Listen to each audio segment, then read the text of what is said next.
jungle. Vedanta Bandgar खून प्रकरणातील मुख्य आरोपी निलेश कडदे जेरबंद. कर्नाटक सीमेवरील लॉजवरून स्थानिक गुन्हे शाखेची मोठी कारवाई.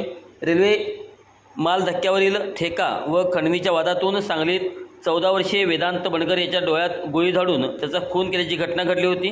या खुनातील मुख्य आरोपी निलेश कडदे याला कर्नाटक सीमेवरील एका लॉजवरून स्थानिक गुन्हे शाखेने सापळा रचून अटक केली. वेदांत बंडगर याच्या खून प्रकरणी आत्तापर्यंत दोघांना अटक करण्यात आली असून तिघे अद्याप पसार आहेत. आर्ग येथील रेल्वे स्थानका माल धक्क्यावरील ठेकेदार लक्ष्मण खरात यांनी ठेका सोडावा अन्यथा 10 लाख रुपयाची खंडणी द्यावी या मागणीसाठी नामकीन गुंड निलेश कडदे व त्याच्या साथीदारांनी ठेकेदार लक्ष्मण खरात यांच्या घरात घुसून त्याची पत्नी व मुलांना धमकावले होते. या प्रकरणी नामकीन गुंड निलेश कडदे यांच्यावर गुन्हा दाखल करण्यासाठी मयत वेदांत बंडगर यांचे आजोबा बाळू बंडगर व वडील मारुती बंडगर यांनी लक्ष्मण खरातला मदत केली होती.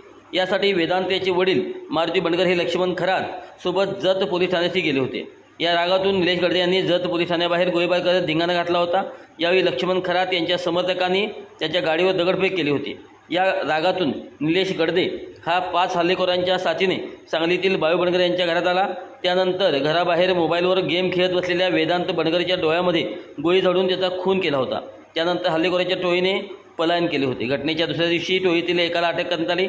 मुख्य आरोपी व नामचीन गुंड निलेश कडदे याने 3 दिवस पोलिसांना गुंगारा दिला होता. अखेर कर्नाटक सीमेवरील एका लॉजवर तो असल्याची खबर स्थानिक गुन्हे शाखेला मिळाली. त्यानुसार सापळा रचून पोलिसांनी त्याला अटक केली. तर टोळीतील अन्य 3 साथीदार पसार असून त्यांच्या मागावर पोलीस नेमके पथके रवाना करण्यात आले आहेत.